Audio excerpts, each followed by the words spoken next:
May it please you, my lords and your ladyship. The special category will be done in 5 minutes.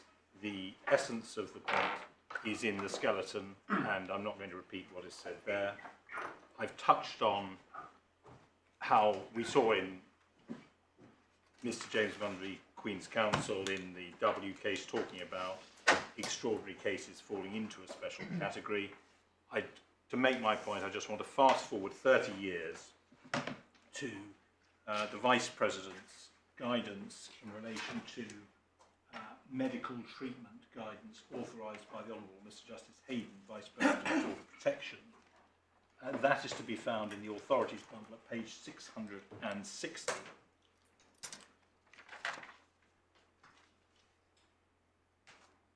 And tab number 18, 18, page, sorry, PDF 659 it begins. Tab 18, 659.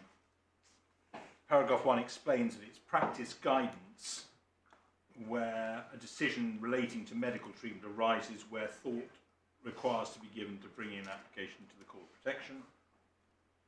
Paragraph 6 explains how, if a Mental Capacity Act is followed, provided it is appropriately followed, then in principle medical treatment may be, I've gone on to page 660, or withdrawn or withheld without application to the court in reliance on the defence in section 5. That's a defence taking all reasonable steps to make sure that the person's capacity is properly assessed.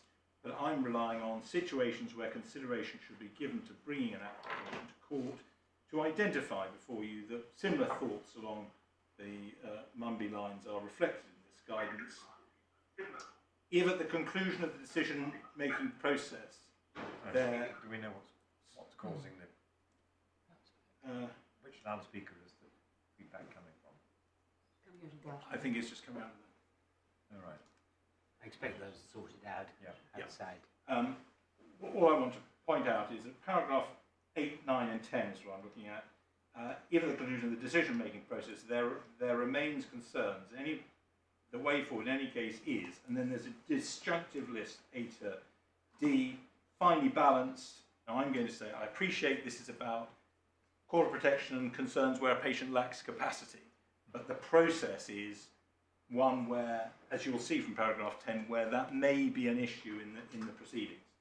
Finely balanced, well, I'm going to say, clearly this type of gender is a finely balanced case. B, difference of medical opinion, well, there is, or we don't know because there's been no psychological assessment. C, a lack of agreement as to proposed course of action from those with an interest in the person's welfare, so mother and father. There is a potential conflict of interest on the part of those involved in the decision-making process, private provider conflict in this case, numbers being paid in response for the treatment. It goes on to say then in those circumstances, highly probable an application to the Court of Protection is appropriate. 9 deals with life-sustaining treatment. 10 deals with non-life-sustaining treatment cases, but describes them as involve serious interference with a person's rights. In those, it is highly probable that most, if not all cases, professionals faced with a decision whether to take that step will conclude it's appropriate to apply to the court to facilitate a comprehensive analysis of capacity and best interests, with the person having the benefit of legal representation and independent expert advice. This will be so even where there's agreement between all those with an interest in the person's welfare. So my argument, simply put, is that it doesn't take much imagination to transfer that identification of what might special category as a matter of law or practice require the matter to come to court to our present facts in a case where isn't there a real danger of putting too much reliance on this? This is guidance given by the Vice President to professionals to help them to decide which cases should come to court. It's not law, it's just an indication of what good practice might be. it is, but I use it to say, if you look at the guidance, I accept it's not law, but it shows the sort of things that are relevant to identify a special category. That's my purpose.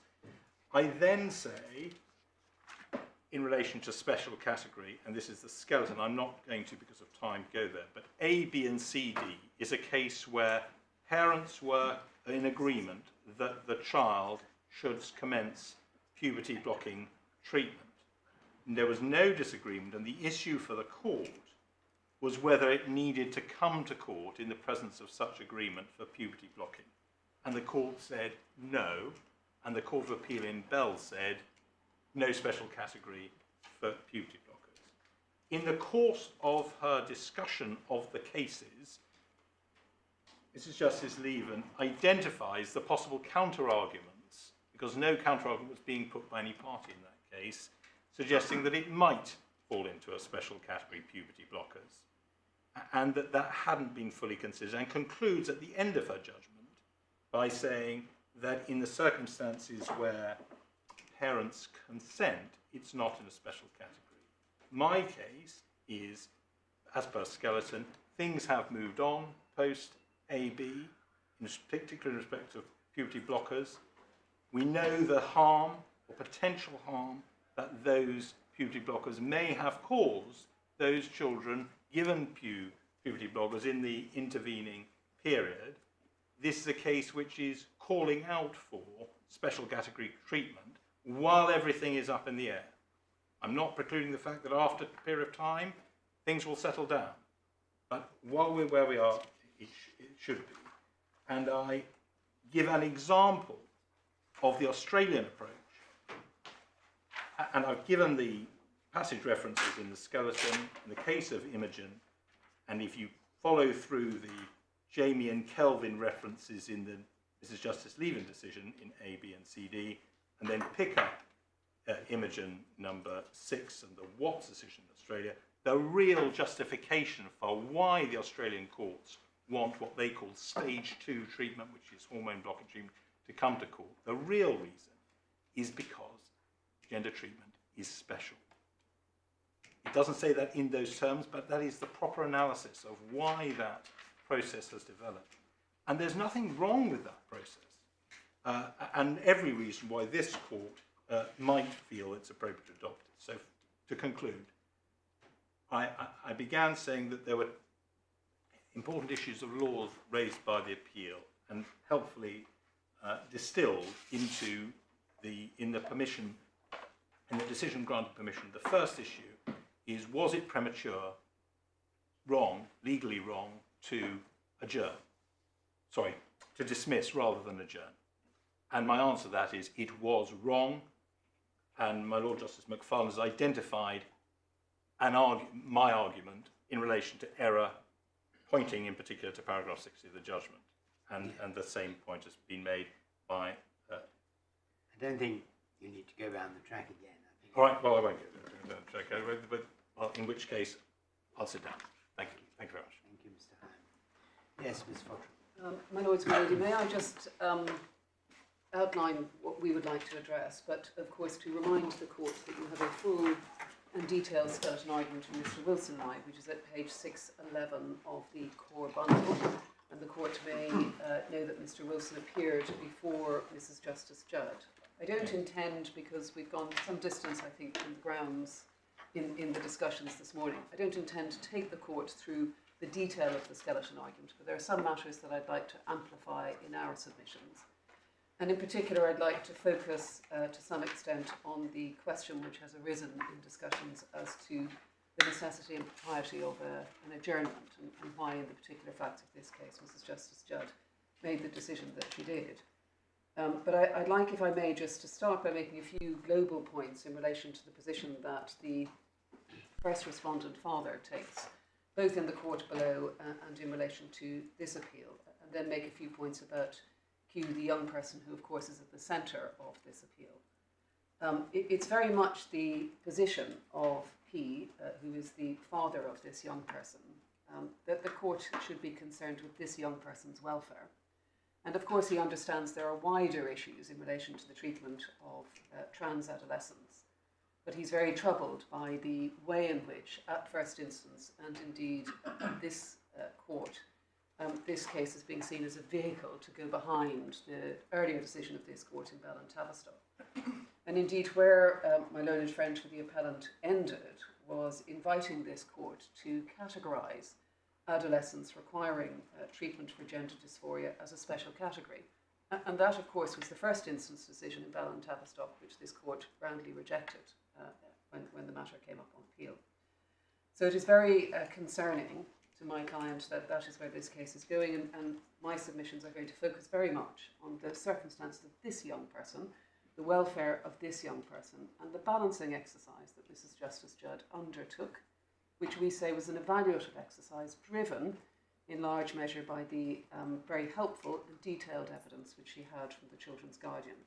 I'll stay in my own lane and I'll allow Miss Munro to address in some detail the guardian's evaluation, but I do want to make some submissions, if I may, about the young person themselves.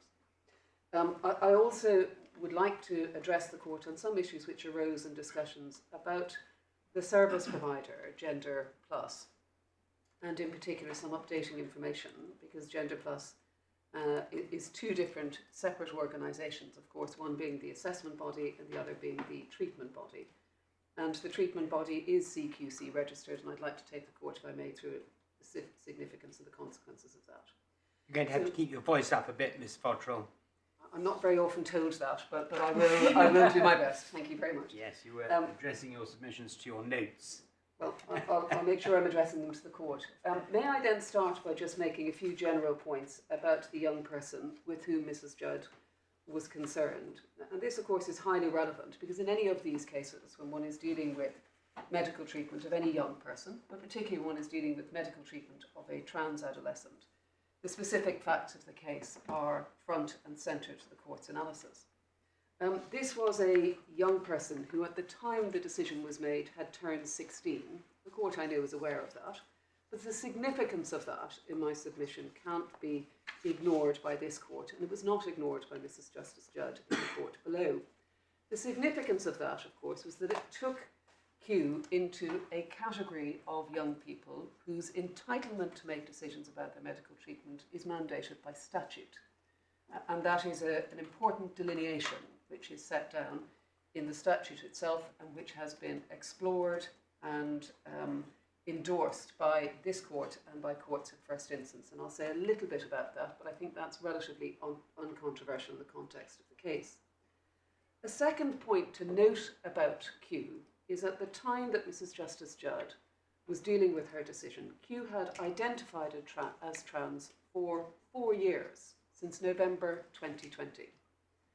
And that was an assessment which, forgive me, that was a fact which was assessed and reviewed, first of all by the local authority in its assessment in November 2022. So a professional social worker had met with Q and provided quite a detailed assessment, which you were taken to earlier, but is at CB 85 and 86 of the core bundle, setting out the process and the journey which this young person had undertaken and the development of that self-identification as trans. The court also, of course, had the benefit, and I said I'd stay in my own lane and I will, but the court also had the benefit of direct evidence from the children's guardian as to the long-standing nature of Q's self-identification and also the careful way in which this young person had arrived at that decision for themselves. And it was very much the guardian's view that it wasn't influenced by others, that it wasn't a whimsical decision, that it was carefully thought through, that it reflected the maturity and the intellectual rigour of this young person, and that it went very much to the core of this young person's identity. Now, those two factors, the age of the young person and the long-standing nature of their trans identification, we say are important factors before Mrs Justice Judd. And they are factors which, in due course, I will say, distinguish this decision from other decisions, including, for example, the Rejay decision before my Lord the President. It's also relevant to bear in mind that at the time that the decision was made, and this impacts very much on her decision to bring the proceedings to an end, the proceedings had been going on for 2 years. They had started in August 2022 as child arrangements applications the appellant seeking child arrangements orders for restoration of a shared live-with arrangement, and within those proceedings seeking prohibited steps orders relating to the treatment. I don't need to tell my Lord the President and Lady Justice King, and I may not need to tell my Lords, the Master of the Rolls, but for private law proceedings under the Children Act to continue for 2 years, obviously, is enormously detrimental to the child involved. And the whole underlying ethos of the Act is to be conscious of delay, to be conscious of the impact on a child's welfare of being involved in conflict. Now, in my submission, it comes out very clearly in the welfare assessment of the Guardian that the proceedings themselves, the involvement in the conflict which manifests itself in the proceedings, the embarrassment of being the subject of the proceedings, the feelings of loss of control which came out of being involved in the proceedings, created a welfare factor to which the judge had to pay attention and had to have regard when she came to the balancing exercise. And in due course, it will be our submission that she dealt with that carefully and she weighed it against other factors. The court, of course, has to look at each case on its facts, but those facts are very stark in this case. If I may just signpost a number of points in relation to the capacity and the intellect of this young person, and I'll come on in a moment to deal with that in relation to medical decision making.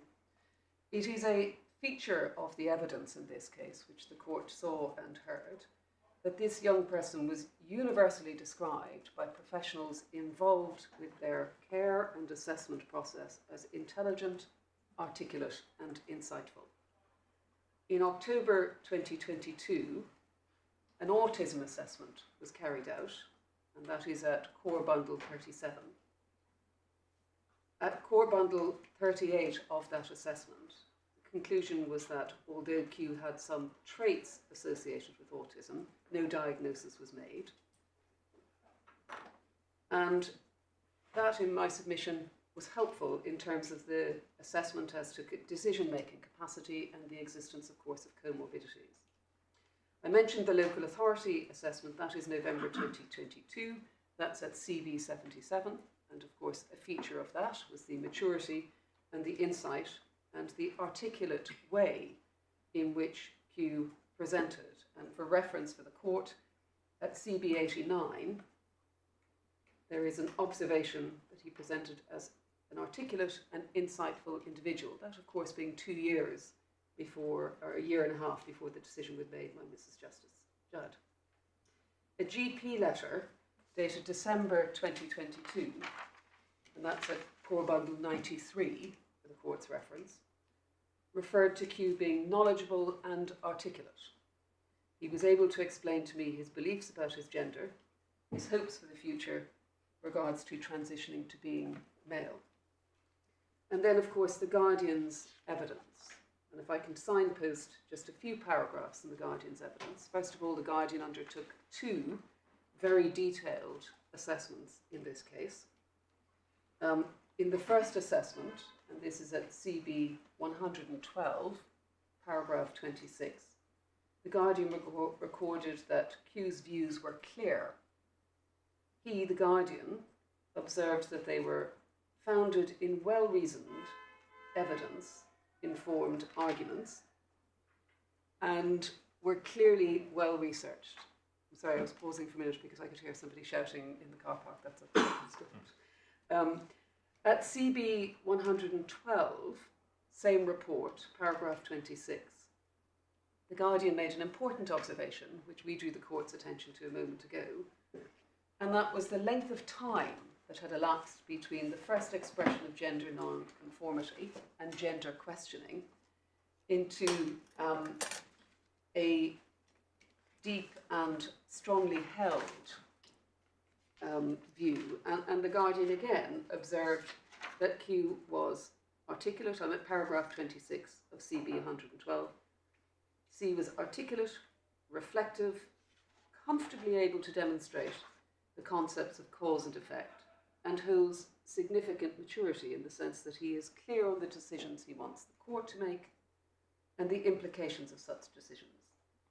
There is little question, the Guardian noted, that Q's decision to embark on a life-changing journey such as this is his own decision.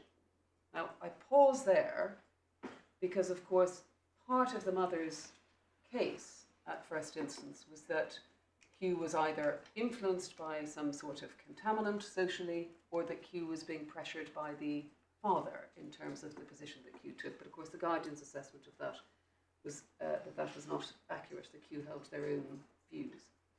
And then other references, and I won't go through all of these, but other references for the court's benefit. CB 165, at paragraph 6, there's reference to academic achievement by Q, and indeed Q's professional ambitions, which I won't say out loud in court, but in my submission it is relevant.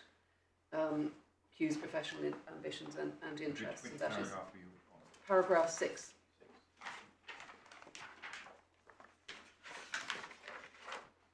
CB 177,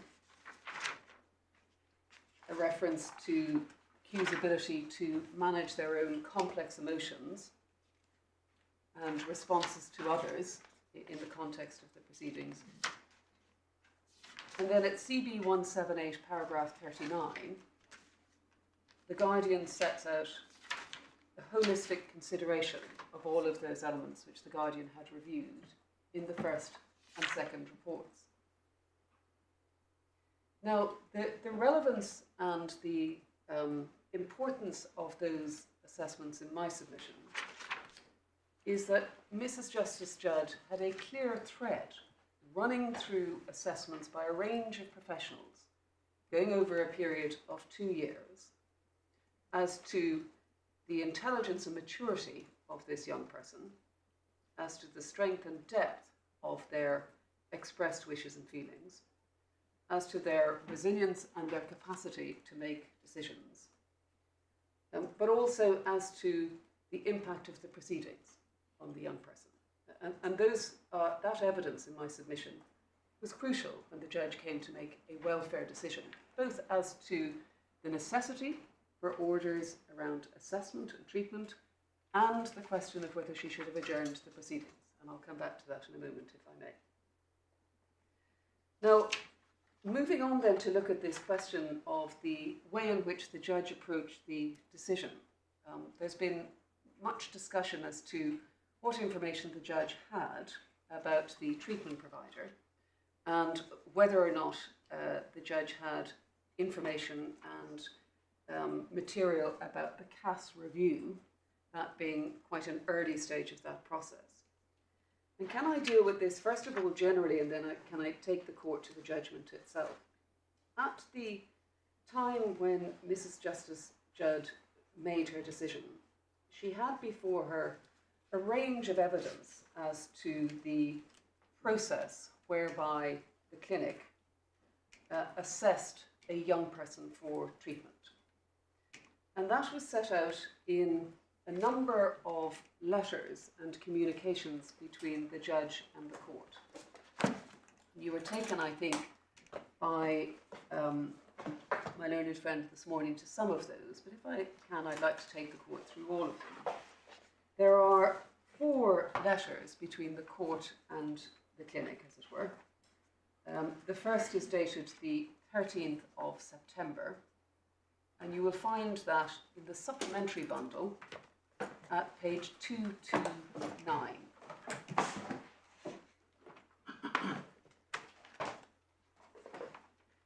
My numbering in my PDF may be a page out. It may be 227 or 228, but it's an email dated the 13th of September 2023. 227 in the printed copy. Mine is 2 pages out then. And you can see there a number of questions which were asked of the clinic as to process. And I'd refer the court to paragraph 2 in particular, because that sets out the parameters of the assessment and the process of the assessment. And you can see there is a degree of flexibility in the assessment process, May I draw your attention to one issue particularly at the bottom of paragraph 2. The practice is guided not just by the W-Path process, as was submitted this morning, but also the standards of care and the NHS service specifications for gender services. So, although this is a private clinic, it is following both of those treatment pathways, or the guidance around both of those treatment pathways. If one goes down then to paragraph 5, set out there is that the work is undertaken by a multidisciplinary team. That, of course, is consistent with the NHS pathway and guidance.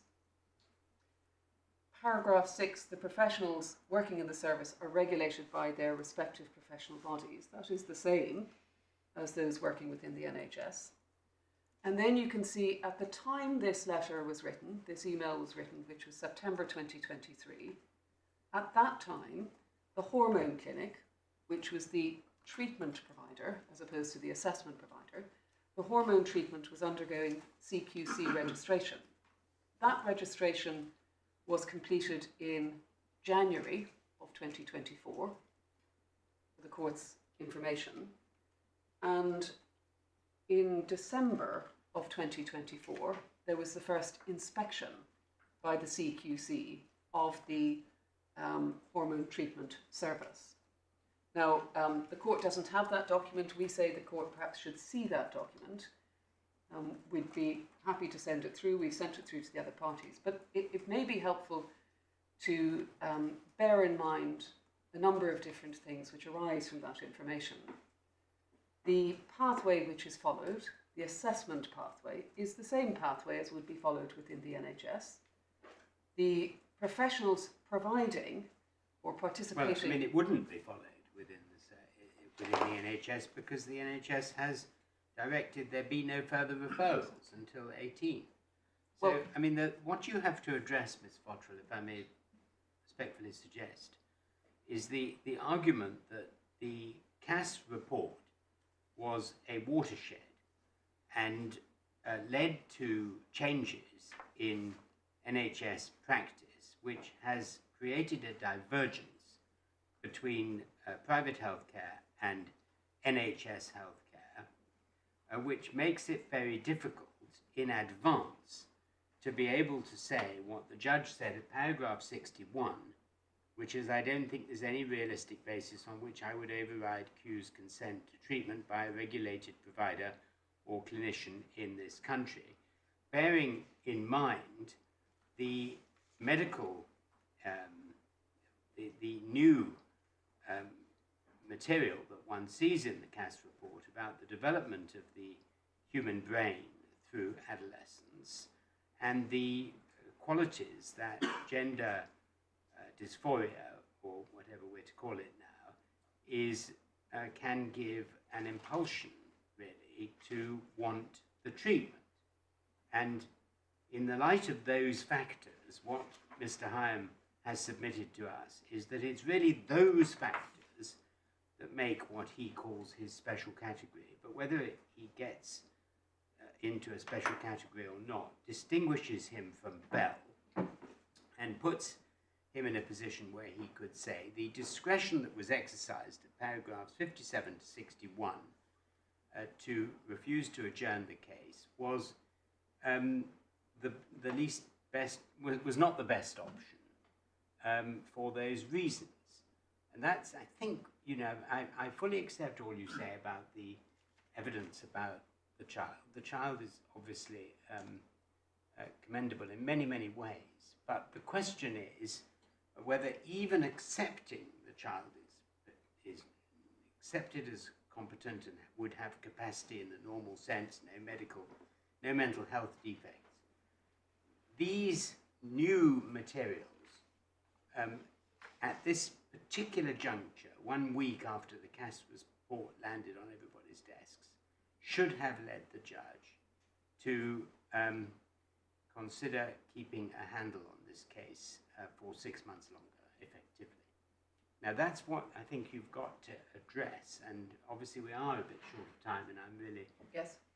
sad about that. But It was my intention to get there, but if you want me to go there now, I will. well, it's not that you. I don't want you to waste. I don't want you to cover stuff we've got clearly in our heads. We've done a lot of work on this case already. Well, my lord, may I just finish on this particular argument by just I'll shut up now. No. May I just by signposting a number of key issues in relation to why we say it's important for this court to very carefully look at the information that Mrs Justice Judd had. It is because the decision that Mrs Justice Judd made, we would say, was to satisfy herself that there was a proper process in place to assess competence and capacity. And that is what she needed to do, not to look at the substance of competence and capacity, because it is not the role of the family court, and with the greatest of respect, it is not the role of this court to look at the substance of competence. Actually, we said so in our judgment in Bell. Indeed. You're preaching to the converted. I understand that, but the point I'm making is that this court needs to look very carefully at whether Mrs Justice Judd was right or wrong simply to look at process. And she undertook, in my submission, a very careful exercise where she looked at process. That process was mirroring the process within the NHS at the time. And there is a real danger in my submission if you are attracted by the two key drivers, if you like, of Mr Hyam's submissions. First of all, and we say this is a very dangerous territory for the court to go into. First of all, the suggestion that a young person who is trans and seeking treatment, that their capacity or their competence is somehow overborne by their desire for that treatment. That in my submission, is not a conclusion which this court can reach, and it is not a door which this court should open. The Cass report does not say that. The Cass report does not support that conclusion. And if that is what the court takes from the Cass report, in my submission, that is very problematic. Any reading... We're not drawing anything No, from no, anybody. I mean, We're trying to put Mr Hyam's arguments to you. Yes, and Or at least that's what I'm trying to do. I'm making this point forcefully because in my submission it is a very problematic invitation to the court that the court would categorise a young trans person as having a capacity or a competence issue arising from their desire to be treated. And when one looks at the ICD classification, all of those factors which one looks at in the ICD classification are markers, and two of those must be present for a diagnosis. They are diagnostic markers. Nowhere there is there a suggestion that a desire to be treated is a factor which is to be, if you like, written into a competence assessment. Any person or any young person seeking treatment for an illness may express a desire to be treated. That is a matter for the physician on the ground to assess as to its relevance to competence and consent. So would you say, however, that applying the JB application of the Mental Capacity Act, that looking at the functional ability to weigh up and so on, that when you then moved on to, if an assessor decided that they lacked the ability to do that because of for whatever reason, that the gender dysphoria, however, could provide the diagnostic stage, the because of? I may be being a bit dim, but I'm not sure I understand your question. Forgive me. Well, I mean, you're effectively, I think, saying it would be very wrong if you interpreted Cass by saying, because you've got gender dysphoria, therefore that impacts on your capacity. But I'm saying if you apply the normal mental capacity test, functional then diagnostic, then if an assessor decided that the functional test, they couldn't satisfy the functional test because they couldn't weigh up Yes. and all the rest Yes, of it, yes. you're not suggesting, however, that a diagnosis of gender dysphoria is not capable of providing the second stage diagnostic test. My lady, I'm going to be very careful about treading into that, because the difficulty with that is that is a matter to be assessed by the physician on the ground. I'm not saying it can't be capable, but what the court is being invited to conclude, as I understand it from Mr. Hyam, is a suggestion that one has to start from the assumption and expectation that the gender dysphoria has the ability to cloud or compromise the capacity of the young person. That's the submission. And that is a dangerous conclusion for the court to reach. The CAS report sets out scientific evidence as to brain maturation. And that, as my lady indicated this morning, is evidence which is influencing sentencing guidelines and other factors. Evidence which, incidentally, counsel representing the appellant set out in some detail in her written submissions in this case. So they were matters which were drawn to the attention of Mrs Justice Judd at first instance. But it is in my submission, it doesn't follow from CAS, and this court couldn't reach a conclusion from CAS. It would be dangerous to follow that line, because it would apply to adults as well. You would be effectively saying, if you've got gender dysphoria, you are incapable of understanding and weighing up because of your gender dysphoria, and so you will always lack capacity to consent to hormone replacement treatment. And so that I think we're saying the same thing. Yes. And I may have misunderstood my lady's question. Well, no, I'm just saying you've got to put it the right way around. That's putting effectively, that's going back to old school, putting the diagnostic test before the functional test. Yes, forgive me, I think I misunderstood your question. I Forgive probably me, wasn't I think- articulating it very clearly because I was trying to think it through as I was saying it. But the global submission that we make about the way in which this court, or indeed Mrs Justice Judd, could draw on the CAS report is the CAS report is a 290-page document, and the CAS report is to advise the NHS and the Secretary of State for Health as to how treatment of trans adolescents in this jurisdiction is to be constructed, how it is to be managed, what the lessons are to be learned from the difficulties which have arisen in the Tavistock in particular.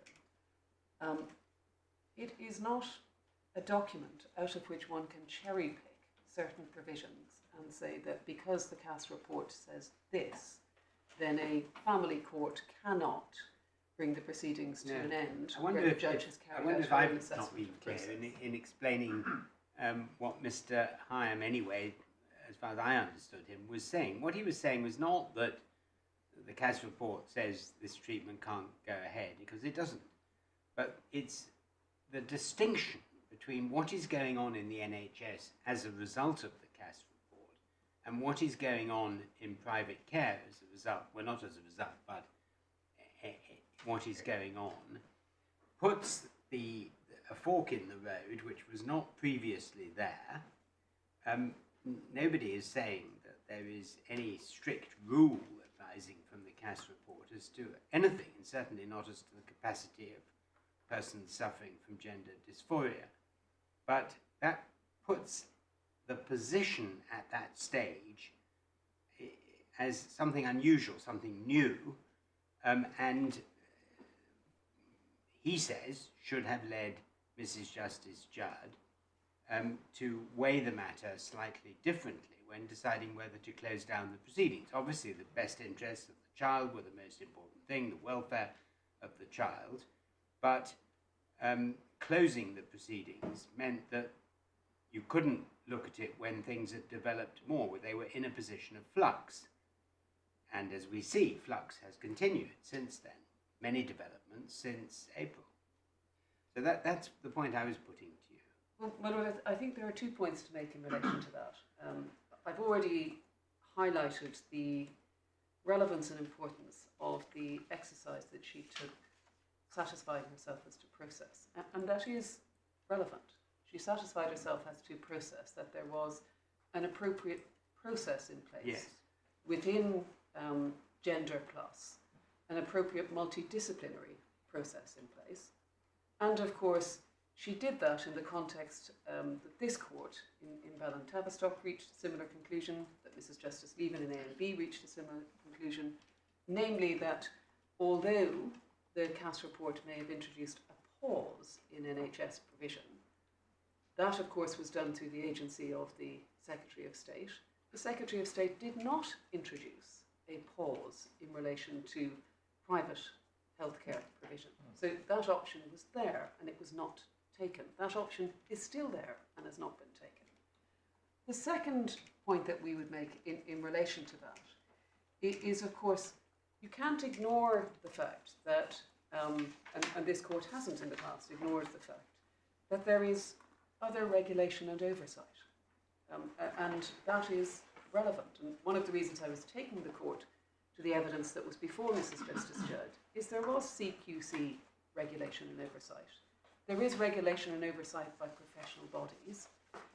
It's a somewhat unattractive submission to make that those who are regulated by their professional bodies, psychotherapists, psychiatrists, endocrinologists, are somehow compromised by their presence within the private sector, that somehow their professional responsibilities and the... I didn't understand that was a...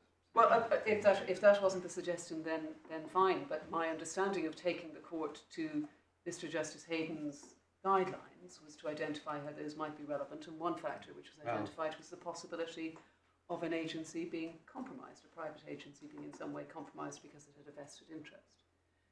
This court has previously been very clear that where there is regulation by professional bodies and where there is regulation by the CQC, that carries out a supervisory function. And again, Mrs Justice Judd, in our submission, had regard to that, and she was entitled to, and she was obliged to have regard to that. The difficulty in our submission with this court reaching a conclusion that she was wrong not to adjourn the proceedings, that she was wrong to bring the proceedings to an end, is one could only really reach that conclusion if you were satisfied that she had not undertaken a sufficient investigation of process. If there was a proper process in place which would lead to an assessment, then the substance of that assessment informs the consent decision which is made by the young person with the physician. How could Mrs Justice Judd come to a view that there was a proper process in place if she had the information about that process before the Cass report was published? The Cass report was published less than a week before the case was heard, and she stood back and said, well, the Cass report, understandably, is for government. How could she, seeing how substantial the Cass report was, seeing just the high-level recommendations, understanding that the report was saying, look, this is far more complicated than we thought, there's got to be a change of process, how could she be satisfied that the process that had been placed before her pre-Cass would stand up to the light of comparison with the Cass report, what was needed in the future? My Lord, I think there are two points I can make in reply to that. Mrs Justice Judd had submissions on the detail of the Cass report, and in particular she had submissions from the Appellant's counsel, and those specifically addressed and drew out many of the points that Mr Hyam has drawn out in his argument. The other point, of course, is that the process which is in place is not a process which was the subject of regulation by the Secretary of State for Health subsequently. So I accept that she could not have foreseen, nor did she know, what the response and reaction was going to be. But she was aware, because I think I'm right in saying, and I may need to check with Mr Wilson, but she was aware that the immediate response to the report was to put a temporary ban on the use of puberty blockers, because that happened immediately after the report. And that was something which was known to her at the time that she heard legal argument, and it was known to her at the time that she completed her judgment. One other factor, my Lord, which may be relevant, is that between hearing oral submissions in this case and evidence, and handing down her judgment. My Lord, the President's judgment in the Re-J case was handed down. And Mr Wilson, and I believe this email has been forwarded to the other parties in the case, but Mr Wilson reminded me over the luncheon adjournment that Mrs Justice Judd then invited the parties to make any further submissions that they wish to make in response to my Lord's judgment in Re-J. And I did want, if I may, just to draw some distinctions between the court's approach in Re-J, because the court's approach in Re-J is the approach that Mr Hyam is pressing on this court today, that Mrs Justice Judd, having ordered the assessment, ought to have paused, allowed the assessment to be carried out, and then continue to consider whether there was a role for the court going forward. I know that my Lord won't need reminding about your own decision, but may I just make a few points in relation to the detail of it. The decision is in the authorities bundle, and if I could ask you to turn, excuse me.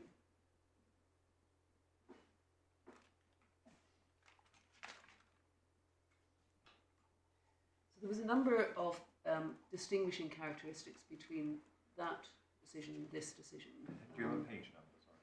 Yes, of course. The judgment itself is at 539 of the authorities bundle. No, I'm sorry, that's the wrong J. 939 is the discussion and conclusions. Before getting to the discussion about process, there were a number of facts in that case which were particularly relevant. The subject child in that case was a young person who had some significant mental health difficulties, and prior to the proceedings starting, there had been a number of comorbidities. There was ASD diagnosis, there was a period of illness with anorexia, and there had been a detention under the Mental Health Act during the currency of that period of time. Also, that was a young person who had not attended school. And I'm looking at paragraph 11, page 920, had not attended school for a period of years. My Lord may also recall that in that case there were difficulties which had arisen because of some unilateral action that had been taken by one of the parents in the case, who had engaged in an offshore agency, yes. And that had led to the prescribing of cross-sex hormones at an impermissibly high level, which had some physical consequences for the young person. Yes. And the reason, my Lord, why I'm drawing out those factors is that in my submission, a significant consideration for the court in the Re-J case was the competence and capacity of the young person, because the capacity had been an issue at an earlier stage because of comorbidities and particular mental health factors, but also the complications which arose from the treatment, unregulated treatment having been engaged in at an earlier stage. Those are not factors which were present in this case. No. And the reason that is, of course, significant is because Mrs. Justice Judd's review of process and satisfying herself as to the thoroughness of the process, as to the efficacy of the process, as to the fact that she could have confidence that Q's competence would be properly assessed and their capacity would be properly assessed, allowed her to reach the conclusion that she did at paragraph 61, that there were no circumstances in which she could see herself reaching a view contrary to the young person's wishes if there were clinical indications that treatment was appropriate. And both of those factors in my submission were present in the Q case, not present because of the particular facts of the J case. The J case was a different set of facts. And it is, in my submission, significant that Mrs. Justice Judd paused in her consideration and invited further considerations, bearing in mind that my Lord had taken a different route, but nonetheless satisfied herself on her balancing exercise. The process was sufficiently robust. And then, of course, the welfare assessment, which I think Ms Munro is going to deal with in some detail, that the welfare assessment tipped the balance in favour of an adjournment. But by process, the stage of the process that was immediately going to take place was the 6-month assessment. So that involved Q engaging with the multidisciplinary team.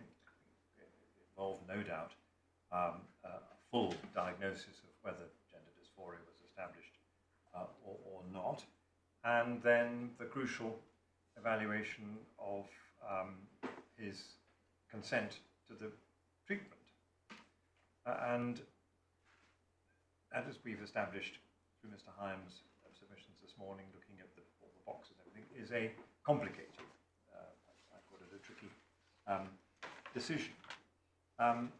One thing to be satisfied about the process, but how could the judge be so confident about the outcome of the process? That A, that it would be one that did in fact cover the ground with the negatives as well as the positives in a way that Q understood, and secondly that the evaluation of Q's understanding was a sound one. Because I note at paragraph 59 that after the well-deserved positives that are said about Q's intellect, absence of mental health problems, the judge says, I'm not sure if I share the guardian's confidence that Q is able to consider all the evidence about gender dysphoria and the treatment available in a balanced and unbiased way, something that is beyond many adults. And that's a perfectly sensible observation that could be made about all of us in facing a difficult decision. If that was the judge's state of evaluation of how Q would progress through the process, it doesn't matter how robust the process is, shouldn't she have waited to see how it played itself out and then audited, my word again, the outcome and see where she was and where Q was and where the parties were then? Well, my lord, the reason why I had taken the court earlier to the substance of the correspondence and the answers and questions posed by the court to the clinic, to Gender Plus, is that those matters were canvassed. The detail of the assessment was canvassed in that exercise. So this question of whether or not there was going to be a proper and full assessment of competence, whether there was going to be a proper and full assessment of the understanding of the benefits and the detriments of the treatment, she did have that information from that correspondence and that Q&A process between the court and the Gender Plus agency or clinic. And my lord, in my submission, that is sufficient. The real difficulty with leaving open the proceedings for the court to look at it at a later stage is that that puts the court in the position, not the physician, the court in the position of assessing competence. If Mrs Justice Judd received evidence as she did that the detail of the process and the nature of the process was sufficient to assess and evaluate competence, that being the role of the physician, not the role of the court, then she was entitled to bring the proceedings to a conclusion. She would only have had to leave open the proceedings if she was not satisfied that that was a sufficiently robust, thorough and comprehensive exercise. Because otherwise, my lord, she's putting herself in the position of assessing competence. Why is it not a matter of competence in this case? Because, as you rightly say, the evidence was that there was no mental health difficulty with this child and not likely to be in the future. But the question of best interests may be different. And the override, what Mr. Hyams called the override to Section 8, is not necessarily, of course it might be, there is one override which says you're not competent and therefore you can't make the decision under Section 8. But if you are competent, you prima facie can. But what's being said here is that it might be the case, because of the fork in the road that I've described and the other circumstances of timing, that at the end of the 6 months, the position would look different pursuant to CAS, because NHS might have done this or that, and private might have not done this or that, or something might look different. And so keep a handle on it, and keep an eye on it, and then if it's everybody's agreed, or there's no question of the best interest being other than what the clinic recommends, then it'll resolve in 6 months' time. I mean, that's what you're facing. I mean, it is an adjournment application.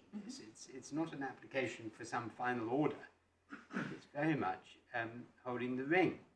Well, I think the difficulty, it's somewhat reductive to simply describe it as an adjournment, because it's an adjournment that puts the court in a supervisory role as to the question of competence.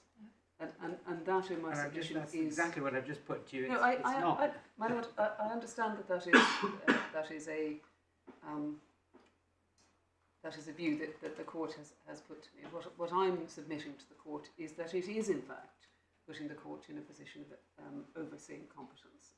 And if Mrs Justice Judd was satisfied that there was a proper process, as she was, and in my submission that is something that the court needs to look at in some detail. But the other factor, and I'm in danger of going around in a little small circle here, so I'll try not to do that. But the other factor, of course, here was that the question of best interest wasn't just the narrow question of whether this young person should or should not have this treatment. The question of best interests was the detriment on the mental health of this young person from being involved in the conflict. And there's very powerful evidence. Ms Munro, I'm sure, will take the court through it, but there's very powerful evidence from The Guardian as to the risk to the mental health which was presented. The Guardian speaks, I think, of a risk of depression and suicidal ideation. Yes, very powerful evidence. Yes. So it wasn't as though she was ignoring best interests. In my submission, she had best interests very much in mind. But the best interests question here was not just about treatment. The best interests question here was, when I balance up these factors, do I have sufficient evidence to have confidence that there is a proper process for assessing and evaluating capacity and competence by a medical professional, a thorough process, a process which involved explaining and exploring what this young person's understanding was, a process which involved physiological testing, blood testing, a process which was multidisciplinary and involved a range of professionals. And I'm told a process which also involved, at the end of the process, which Q has not yet arrived at, incidentally, in this case, the process is still going on. At the end of the process, there is a written assessment, and that written assessment is then reviewed by a separate team not involved in the assessment. So the initial assessment is carried out by a multidisciplinary team. That was a fact known to Mrs Justice Judd. At the end of the assessment, there is a written assessment. Now, is this evidence that was before Mrs Justice Judd? I'd have to turn my back to check.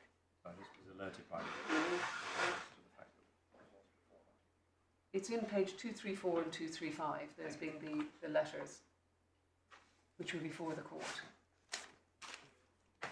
So if you see at the top of page 234, the question is, please outline your treatment pathway, a reference to above. What, if any, reviews of the treatment pathway are there? Sorry, I'm lost. This is Sorry, hormone. 235 of the supplemental Bible. Thank you.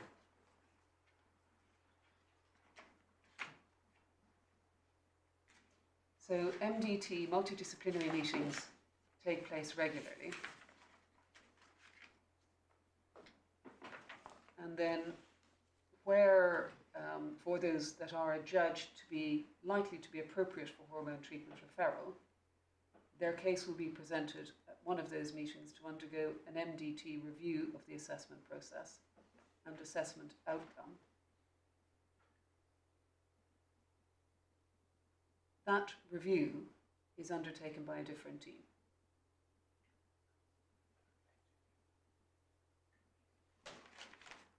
And if you continue on then down the page, 237, paragraph E,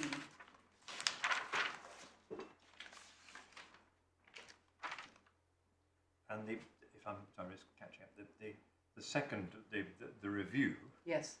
is that conducted by the team in the Gender Plus Hormone Clinic, the GPHC? I'm reading the right paragraph. I'm reading under If you little go e. down, I think that question is answered at paragraph E on the next page. Oh, right. So the Gender Plus clinician Timescale. that conducts the specialist gender assessment does not decide whether a patient receives medical treatment. The decision to prescribe is made by the prescriber. So first, Which page are you on? Which page are you on? I am on 237 No. of the supplementary line. 237. Sorry, my pages all seem to be out by 2, which I'm sorry is Well, terrible. no, 237. just has it's good, but it's just the signature of Hayden, someone or other. 235. 235, I'm told by Mr. Wilson. And it's And it was E on 235. I was Oh. looking at, okay. Well then, and I was reading that as indicating that the first, a Gender Plus assessment must pass through an MDT meeting and be formally accepted by the clinic. The clinic would then conduct its own physical health assessment and review the patient before taking informed consent. So that's what you're talking about. And it that's is what exactly, sorry, Yeah. that's exactly the process that there was at the Tavistock. well, my lord, my lady, that is right. That is the process within the NHS at the time. But that's the second. The second review is that. That's what you're talking. Yes, my lord. I was also taking you to paragraph 8, which I think would be your 233. Yep. 2, 3, 4. Well, let's do the paragraph numbers. 8, paragraph 8. Yeah, that's a long one. Please outline your 234. treatment pathway. Yes. What if any? I mean, I think the point that's being made is that independent assessment by the endocrine clinic is self-interested because they're going to be doing the treating. And what is needed, according to recommendation 9 of the CAS review, is a completely independent team to look at the thing and decide without any interest in whether the treatment takes place or not takes place, that it's suitable in this case for the patient. And that's what's lacking, according to Mr. Hyan. Well, my lord, the information before Mrs. Justice Judd made it clear that there was, if you like, some separation within the clinic itself, in that one team undertook the assessment, another made the decision as to prescription. I understand the point that is being made. I understand the point that's being made in relation to recommendation 9, but of course that introduces the question as to whose role and responsibility it is for the implementation of the recommendations, and Mrs. Justice Judd at the time was satisfied that that was a sufficiently robust process, and there was a degree of independence. I think it's slightly... Mr. Carruthers attending the meeting seems to be the... My lady, I understand the point that's being made, but my lady, the information before Mrs. Justice Judd, and I'm told this morning by my client that the assessment process is not yet finished, but at the end of the assessment process it will be reviewed by a team who are not involved in the assessment. It is a slightly uncomfortable conclusion for the court to reach that there is a query over the integrity of the process because those individuals are working in the same organisation. There are clear firewalls, if you like, because one team is involved in the assessment and a completely separate team is involved in the prescribing. And my lady, I'd also just finish, if I may. I understand my lady's point and I see the force of it, but I'd also finish, if I may, by reminding the court that the CQC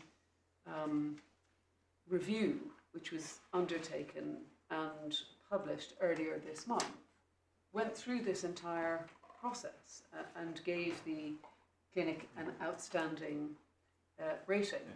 My lady, of course, it won't be lost on this court that it was CQC reviews which raised flags in relation to the Tavistock. Whether there are criticisms to be made of the CQC process is not for this court in my submission to be drawn into.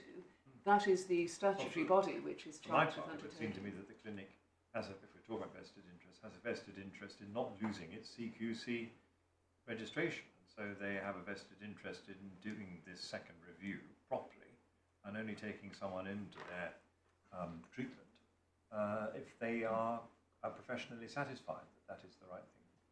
Well, that's very much our submission. Cuts a number of ways, isn't it? That's our submission, and that was the evidence before Mrs Justice Judd. I said at an earlier point in our submissions that we would like this court to see the CQC review. We'd like this court to see the way in which the CQC examined all of these points which are being made and reached its conclusions as to why it gave an outstanding classification. It's the statutory body who is charged with undertaking that exercise in relation to the prescribing treating body, not the assessment. And that's no different to other agencies who also administer this treatment. Could I just go back Yes, for one I'm sorry. No, it's just why it's still in my mind.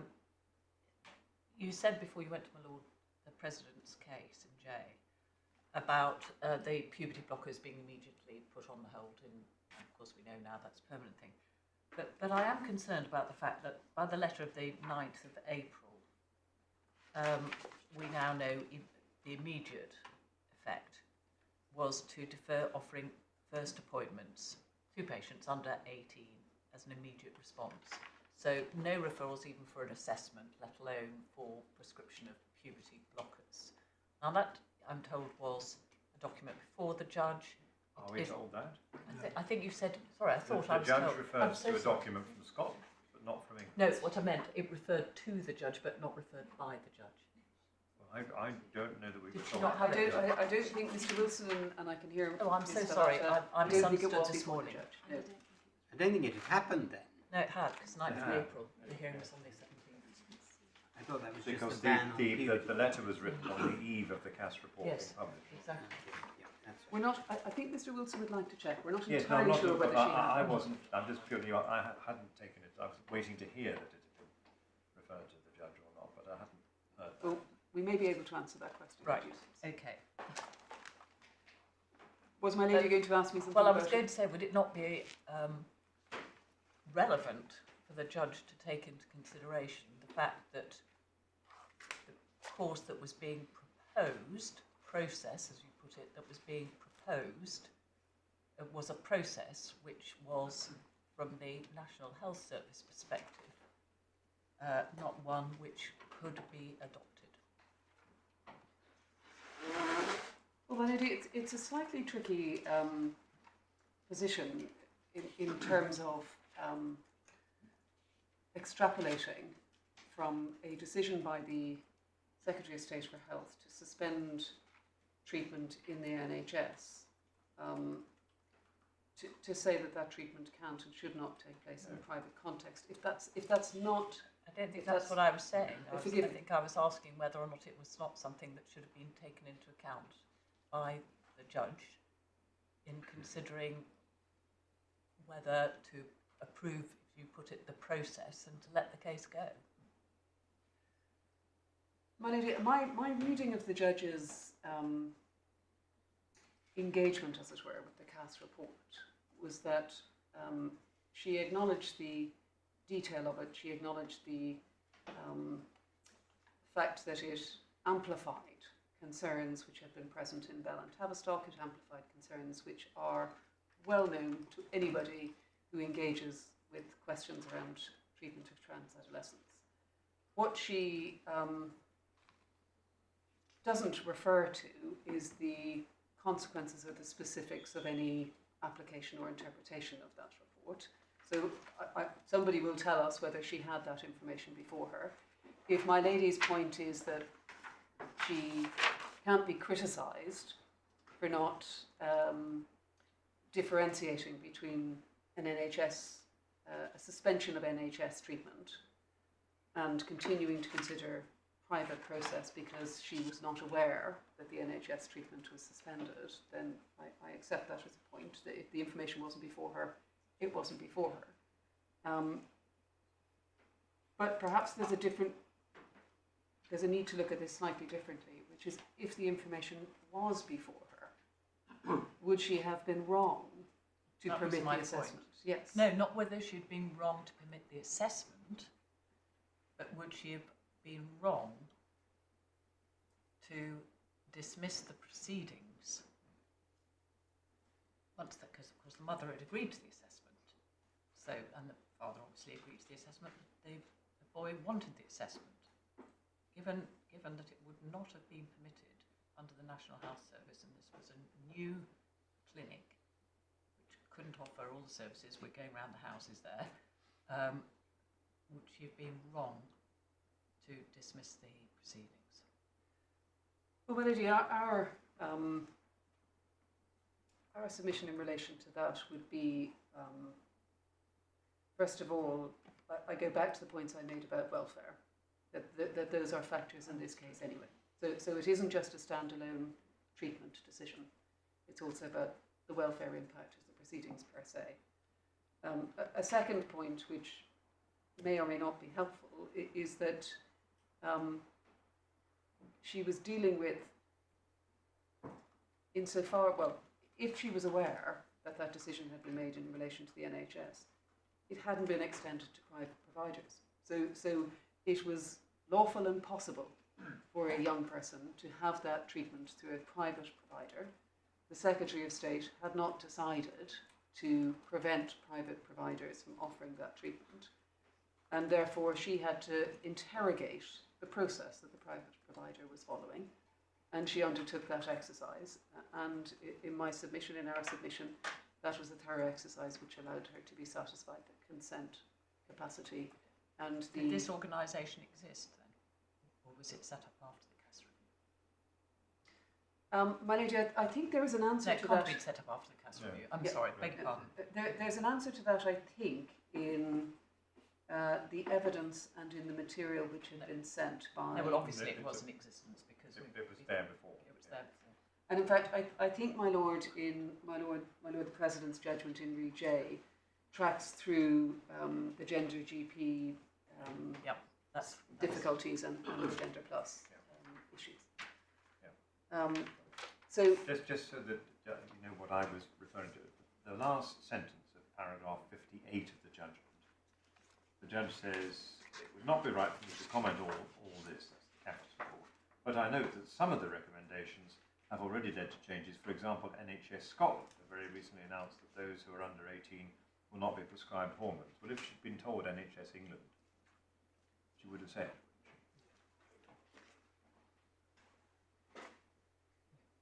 I can't answer that question. I can't answer that question now. I may be wrong, but that's where I was. Well, it may well be that those who were present before her, Mr. Wilson and I think Ms. Filata, are both looking into whether that information was. But it's clear that she did know that at least one NHS organisation in Scotland had taken 18 and younger out. Yes, she was aware. 18s out. Yes. And my Lord, as I said earlier on, she had very specific submissions on the impact and consequence of CAS by counsel for the appellant in particular, but also by other counsel in the case. My Lord, there are one or two other points I wanted to flag up, if I may, and they're really just in response to other matters that have been raised by the court in discussions with Mr.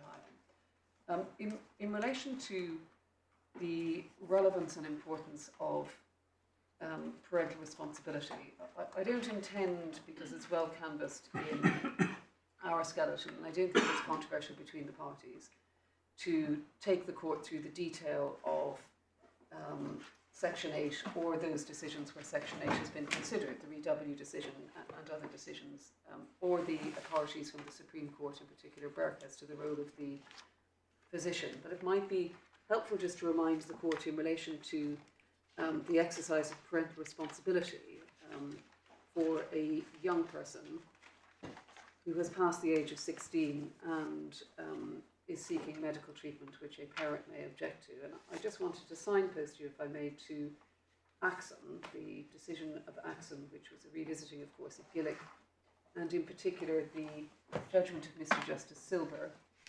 I believe it is paragraph 58. I'm just going to turn my back and check with Mr. Wilson. And for the court to remind itself as to the detail of that. It's important to bear in mind that Kew has an entitlement to medical confidentiality. And Q was very clear through the currency of the proceedings that Q would have some strong and robust objections to the appellant seeing the detail of assessments and medical records. And so, for example, the role of the court going forward would be compromised to some extent by the fact that there would have to be a preliminary decision as to what information, if any, Q would be content to share with the appellant. And that's a matter for the Guardian, not for me, but I'm reminded by P that Q has not wanted the detail of the assessment to be shared with the mother, and is likely to have a strong objection to the actual outcome of the assessment, as in the substance, to be shared within any proceedings going forward.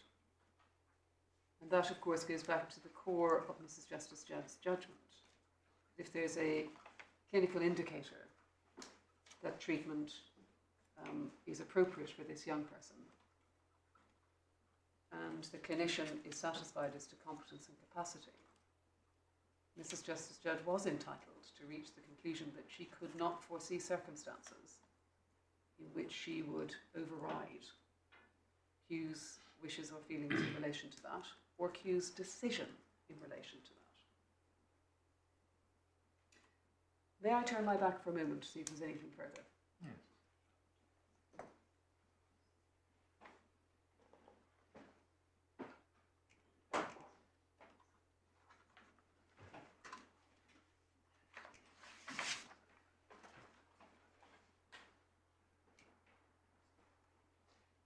Mr Wilson has clarified that the letter of the 9th of April was not before the court, so it was not before Mrs Justice Judd. And just in terms of axon, the paragraphs which are relevant are paragraphs 64, 95, 127 and 130. Sorry, 64. 95, 95, 127 and 130. Sorry, you're going to have to give me those again and tell me what they're paragraphs of. Axon, the Axon. Silber judgment. Yes, and paragraphs 64, 95, 95, 127 and 130. Thank you. Was there anything you wish me to address that I haven't? No, thank you very much indeed. Thank you. No, thank you. Miss Munro.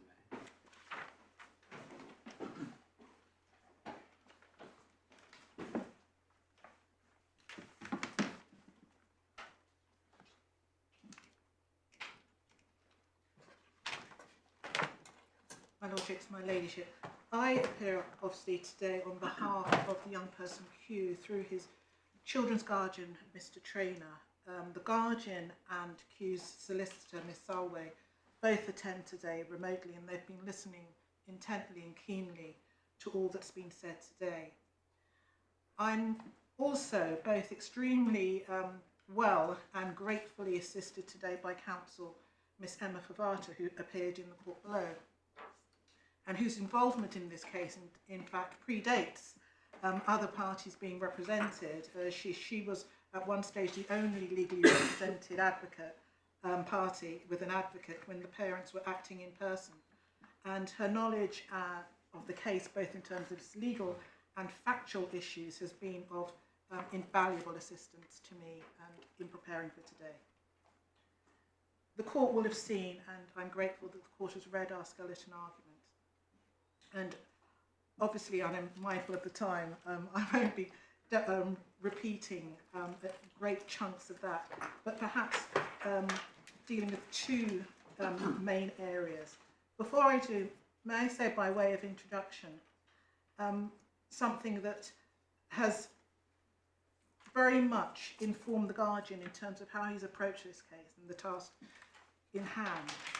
What we have here on a very baseline level is a particularly acrimonious family breakdown and parental separation. Children are often the centre of such familial breakdowns, and that's no different here. But overlaying that baseline are more complex and controversial issues that have arisen since Q came out to his parents as transgender, and all that's flowed from that, with positions becoming more solidified and perhaps some may say entrenched over the years. Issues surrounding young people transitioning elicit strong views across a spectrum of opinions, which have been aired in public debates and arguments, and rather unfortunately a lot of that seems to be played out on social media platforms and online, fora which are often ill-suited or conducive to reason, rational or nuanced debate.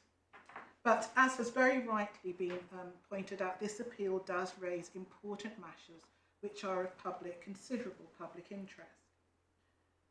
Whenever a court is seized with any matter of law or legal principles and their application to circumstances of a particular case, there may nonetheless be an interface to a greater or lesser extent with moral and ethical aspects under scrutiny.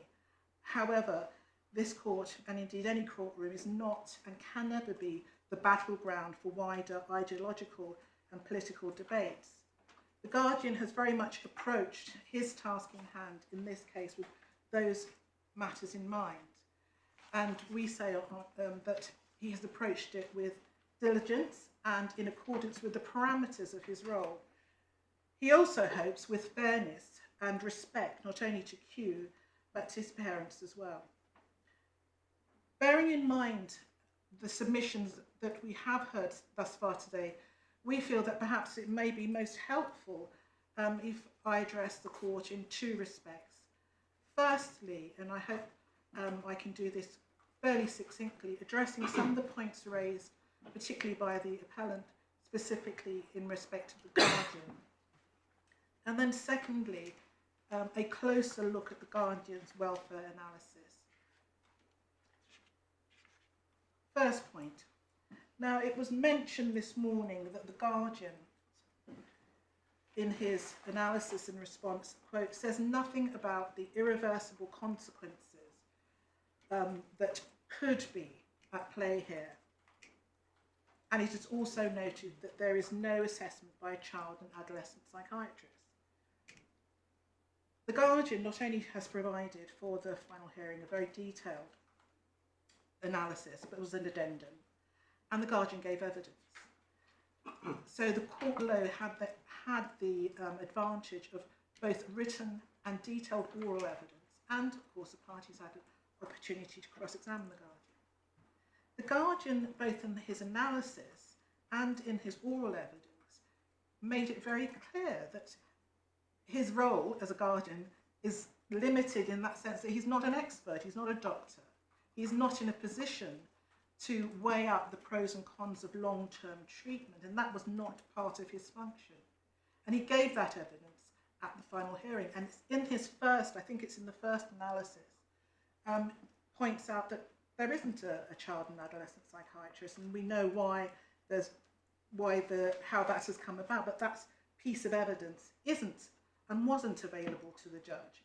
And the Guardian wasn't able and didn't at all pretend that he could somehow fill that gap and give evidence on those matters. So that's why there isn't a detailed response, if at all, on that particular point. But the Guardian did, and I hope I can show this through the course of the next few minutes, he thinks, deal with all the matters raised by the mother thoroughly, both either in his written or oral evidence. The Cass report, was this a watershed? Well, again, without wishing to repeat what has been said already, particularly by Ms Fottrell, King's Counsel, only a few moments ago, the Cass report was, and information about this was relied upon by the mother at that hearing. It was reviewed on behalf of the Guardian, and the judge was able, and it's in the judgment clearly, to make certain comments and certain observations upon it. So the matter, we say, was aired. So on what basis, the Guardian asked rhetorically, on what basis could a court come around to a different result post-assessment? Is it, and I don't think we have an answer for this, but is it the court's function to audit clinical assessments, to systemically review clinical assessments. How would that be done? And in the circumstances of this particular case, how would that be done? Post-CAS, matters are not up in the air. The final report having been published, puberty blockers outlawed. The situation is rather different in respect to hormone treatment. And again, we come back to this point, and it's something that actually is referred to in the CAS report, that during the course of today, we have at different points been perhaps looking at matters globally and looking at matters perhaps more hypothetically, and then at other points looking at matters specifically in relation to this case. In the course of the CAS report, and I think we have reviewed this in the skeleton argument, but certainly it is noted by the author herself that, and this is it is in our skeleton argument, that core bundle 639, paragraphs 13 to 19 of the skeleton argument. It says under page 21 of the report, the CAS report, at the end of this review, while there is still uncertainty, the following remains true. Generalizations about children and young people questioning their gender identity or experiencing gender dysmorphia are unhelpful. People are individuals. The care of this population needs to be holistic and personal. It may comprise a wide range of interventions and services, some of which can be delivered outside NHS specialist services. We will, in due course, come back to the CAS report, but I sort of interposed it there because of this point that, certainly from the Guardian's perspective, he has very much been focused specifically on Q as an individual. And in terms of the welfare analysis, and we will come on to that, we say it has been detailed, it has been thorough, and it's been insightful. And it has been specifically in relation to Q. Oversight, and this issue of effectively an adjournment. Why wasn't the hearing simply adjourned so that the assessment could begin and then come back after 6 months? Again, Guardian's welfare analysis, we say, perhaps assists and helps in that respect because he looks at the question, and it's an important question when one's considering best interest. He looks at the risk of harm and potential harm to Q. So, turning then, if I may, to the Guardian's analysis in a little bit more detail. It's important also to remember, we would submit, that at the time of that final hearing, those significant developments, and there were three, the CAS report, the fact that Q had reached his 16th birthday and will be 17 in April 2025, and C, that Gender Plus endocrinology services had gained CQC registration, were all known to the court, and they were all points that were ventilated at the court. It's in the Guardian's analysis in the core bundle at page 642, his paragraphs 20 to 21. The Guardian says this, the recommendations that the court allows permission for a referral for assessment to be undertaken with Q to access Gender Plus services. The Guardian noticed that in accordance with Gender Plus service specifications, any such gender assessment would ordinarily take 6 months to complete. There are no guarantees that the outcome of that assessment would default lead to provisions of treatment and or further assessment at the point that the assessment is completed.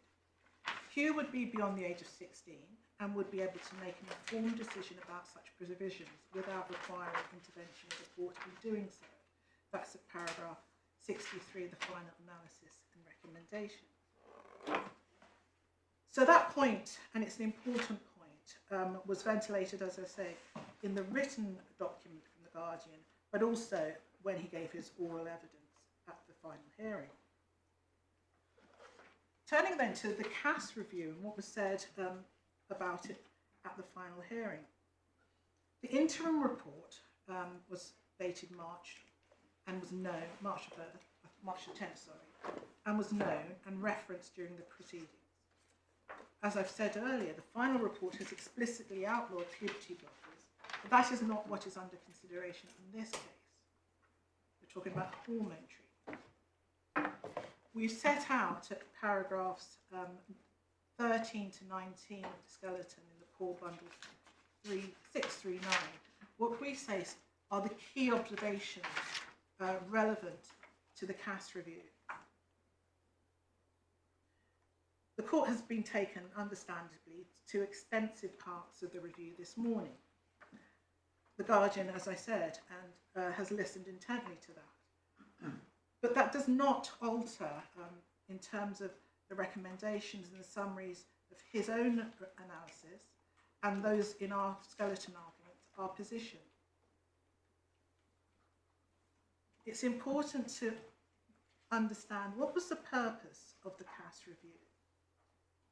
In the executive summary, it says itself. The aim of this review is to make recommendations that ensure that children and young people who are questioning their gender identity or experiencing gender dysmorphia receive a high standard of care. That is the starting point. Care that meets their needs, that is safe, that is holistic and effective. At its heart are vulnerable children and young people, and an NHS service, because of course the review is looking at the NHS, unable to cope with demand. At the end of the review, as we said earlier, there will still be uncertainty. Whatever your views on gender identity, there is no denying there are increasing number of children and young people seeking support from the NHS for gender-related distress. So in a nutshell, that's the rationale behind the report and the review. But we say that it's clear that the review did not envisage judicial oversight of the clinical decision-making process, that was neither required or recommended, and is not needed to ensure the integrity of the clinical process. It can reasonably, we say, be inferred that the review places confidence in the regulatory system in operation. But if the aim, as you say in your summary, was in part to identify how care can be provided to meet the needs of young people in this situation in a way that is safe, and there were a range of recommendations, very detailed observations, the judge was stepping back and allowing this young person at that very moment to embark upon just such a process. Wasn't it incumbent upon her to either pause her decision making so that she could see what the detail of the Cass report was and see whether what was being proposed in this private clinic was safe, was in accordance with the recommendations or not, and if it wasn't in accordance with the recommendations, to adjourn further, step back, see what the government position was going to be. I think that a difficulty I have with this case is that, and I've got enormous sympathy for everybody involved, particularly Hugh and the judge, is the Cass report landed precisely at the time when everybody was about to make the decision. And it's such an important document that one might anticipate that everyone would have said, well, we just need to take stock of this. There's one thing for the judge, as he does quite rightly, to say this is not for the court. Normally, this is for the government, for medical profession. But they hadn't had time to react to the Cass report in that week or two that it had landed. And so I think the case that you're partly having to meet is that for this child, at this moment, the judge should have played safer than she did and not adjourned, not made the final order. My Lord, I can see and I can completely understand the weight in that argument that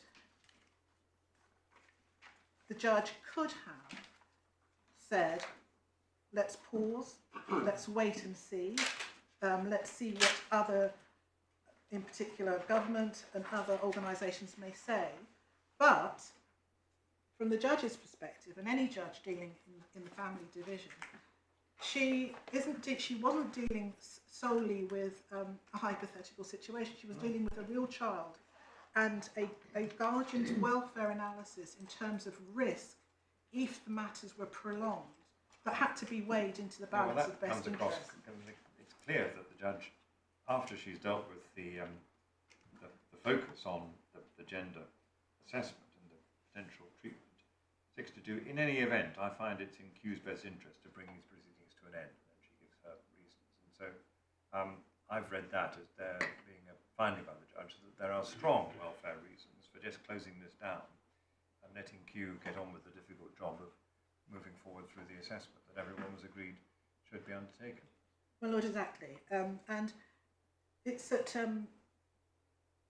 page 206 of the bundle where the guardian, and my Lord, you've read it, everyone has in detail, the guardian sets out why he asserts that further delay and prolonging those proceedings, there was a real risk of causing harm to Q. It wasn't simply the guardian looking at research, which is clear that particularly for transgender teens, there are higher rates of suicidal ideation, self-harm. Sorry, where are we looking? My lady, it's in the potential harm to Q is at core bundle, page 206. 206. 206, yes. That should be the guardian's analysis. Oh, cool.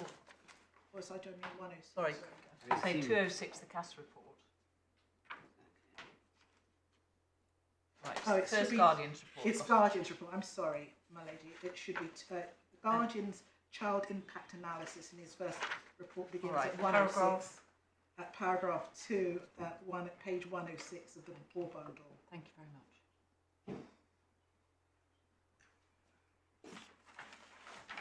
And it goes on for several pages because the guardian looks firstly at the obviously Q's individual position in terms of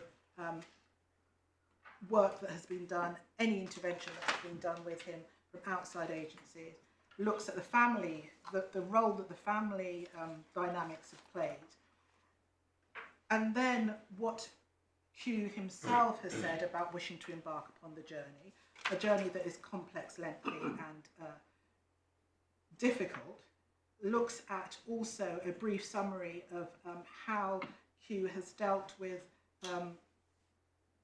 previous dealings with any other medical, that's at paragraph 7.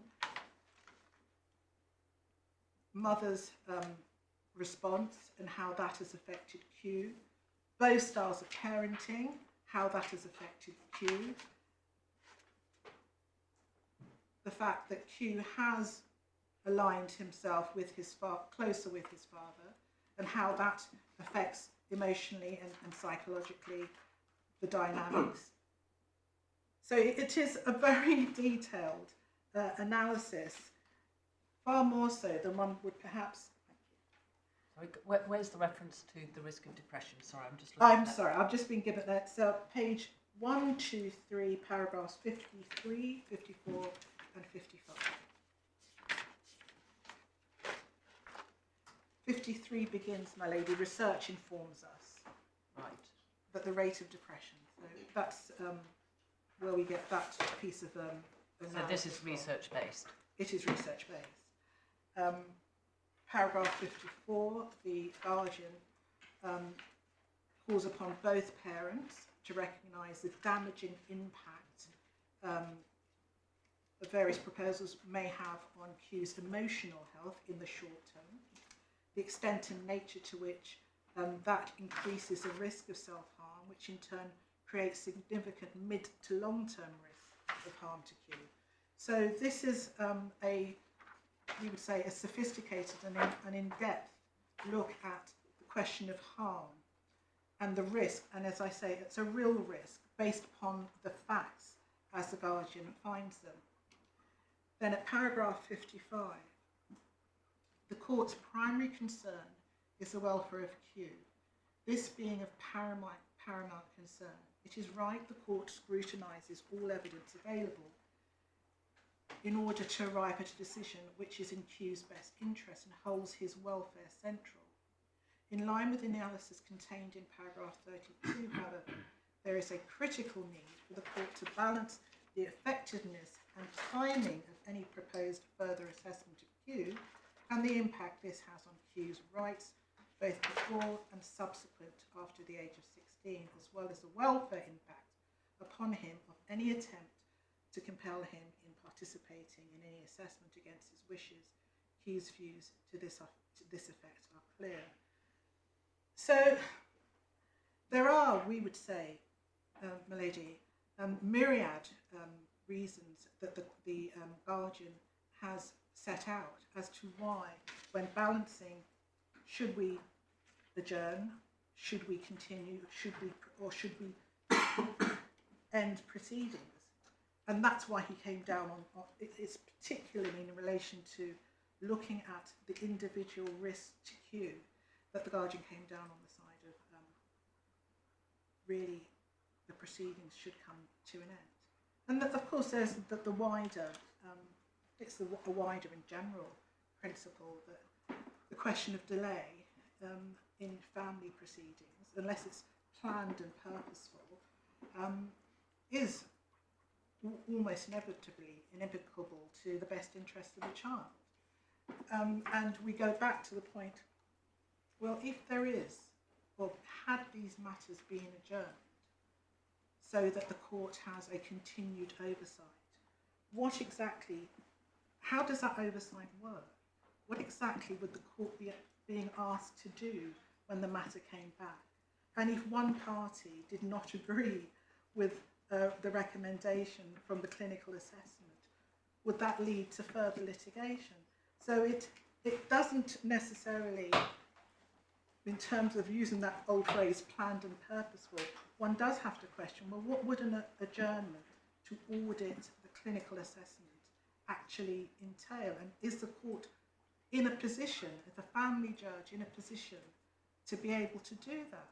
Or is it simply allowing the door to be open to endless adjournments, endless litigation, if parties disagree? And we know, sadly, in this particular case, it has been incredibly acrimonious.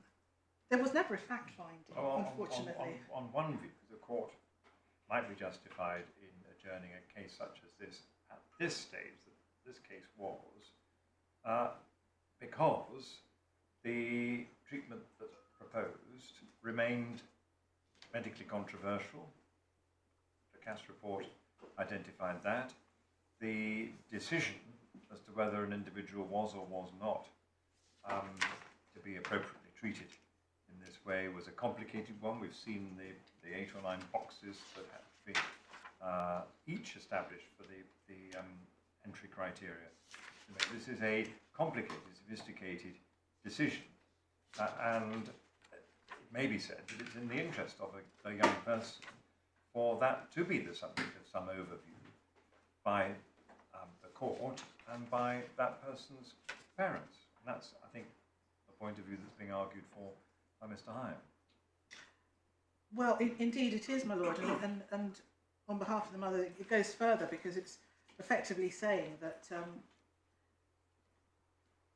when one has a transgender young person or teen under consideration, suddenly it becomes, we are creating a special category, and it becomes a special category of case. Ignore the special category, but I'm struck, I'm like a cracked record, but it's the fact that this decision was being made precisely at the time the Cass report arrived, and there was inevitably, even a short acquaintance with the Cass report, one can see that the difficulties and the problem of deciding whether or not hormone replacement therapy should be given for young people is seen as far more complicated, and what had been being undertaken previously at the Tavistock and elsewhere was not being seen as good practice.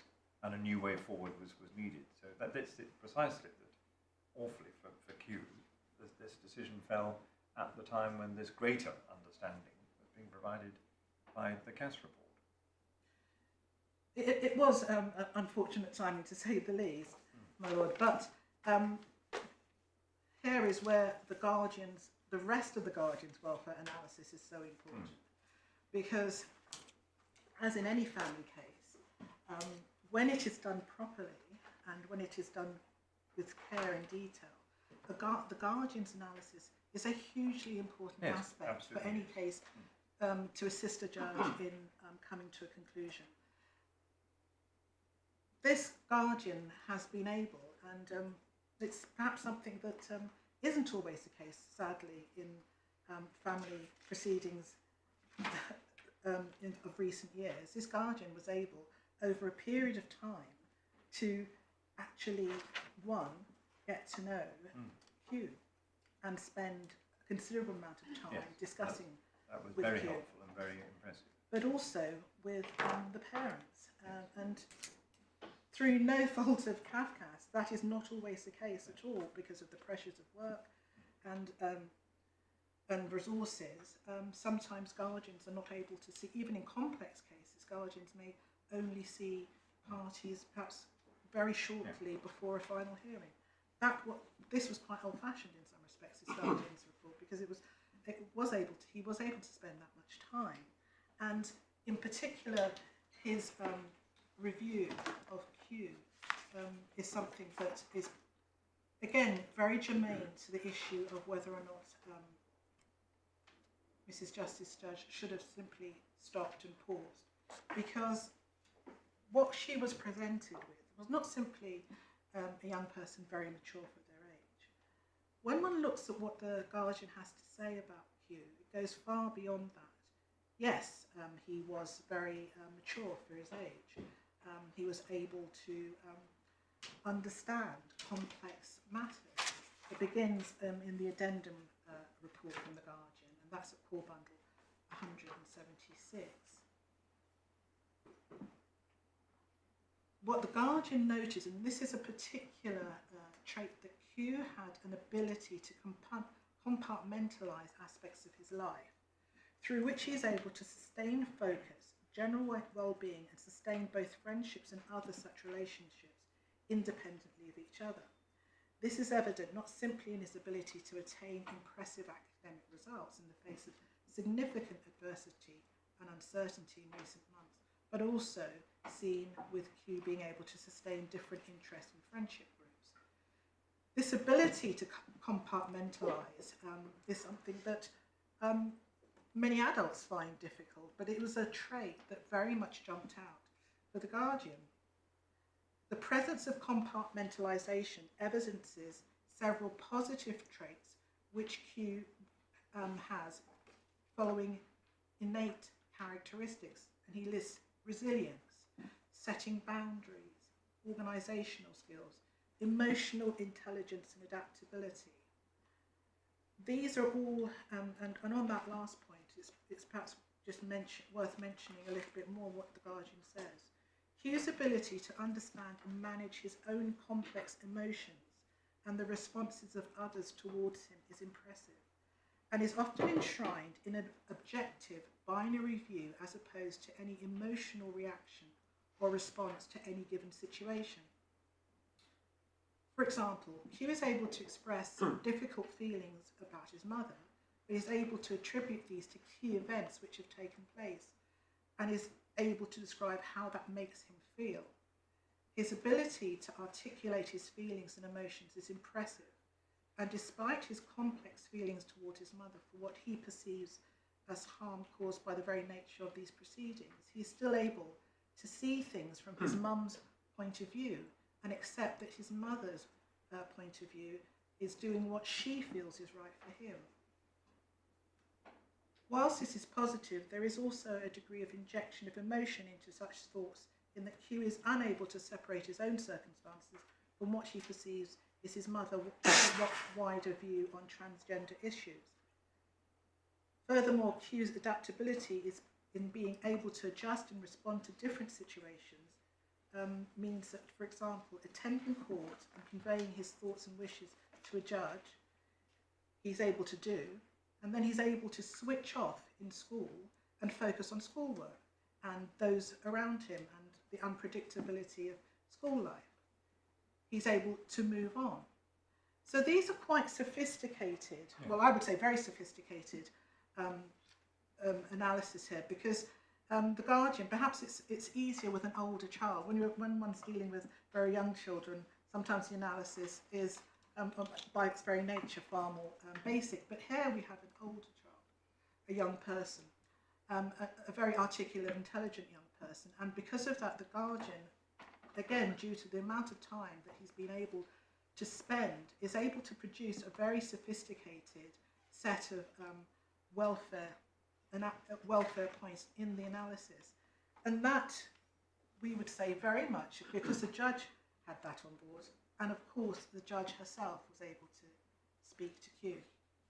And that must have had a bearing upon the whole question of an adjournment, and whether or not, notwithstanding the fact that the CAS report had landed in the way that it had, for the judge to feel confident that, notwithstanding that, in the circumstances of this particular case and with this particular young person, what has been said about his characteristics, resilience, adaptability, compartmentalisation, and the risk of harm of continuing, those were we say, very, very powerful factors that would mitigate against any criticisms that, well, perhaps the judge should have simply waited.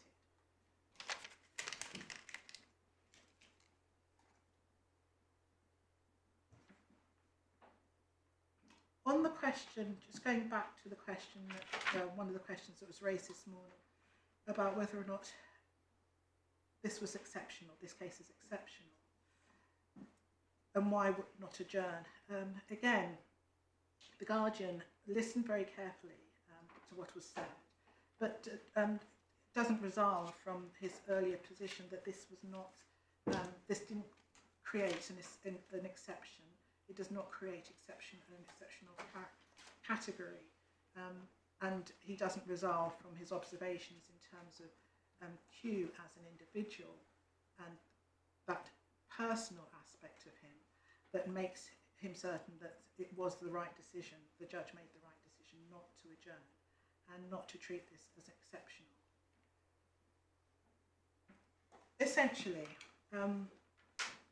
there is, as far as the guardian is concerned, it's impossible to divorce and separate what he has found in, as I described it, a very sophisticated analysis of Q from the wider context of this case and why it, and what would have been achieved by adjourning.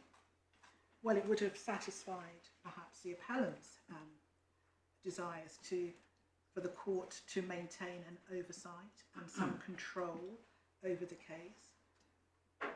But what would that have done for Q?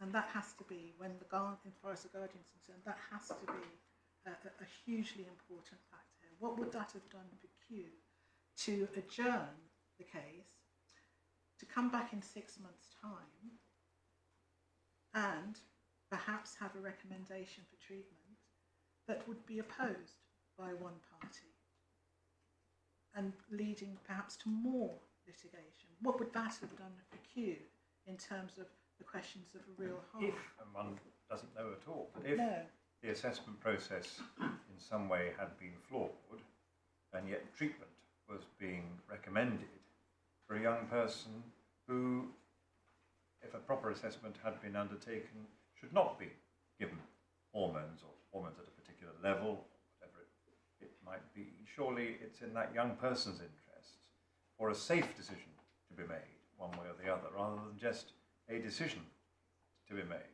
And the process of coming back to court, if that's justified, is surely to ensure as best the court can that a safe decision is made on a proper basis. But on the evidence, and as we say, the CAS report and the information from the QCQ But it's really, was, I mean, were I think available you'd to only the view judge. It's really Miss Foxall's submission that this is a proper process that she Indeed. submitted at the core of her case, and the judge accepted it was a proper process, and the judge was entitled to be reassured by that and say, I can't conceive of any realistic basis that I would come to a different conclusion. My lord, exactly, because we say on the face of the evidence, where is the evidence that it's speculative Yes. at best to say that, well, the process may be flawed.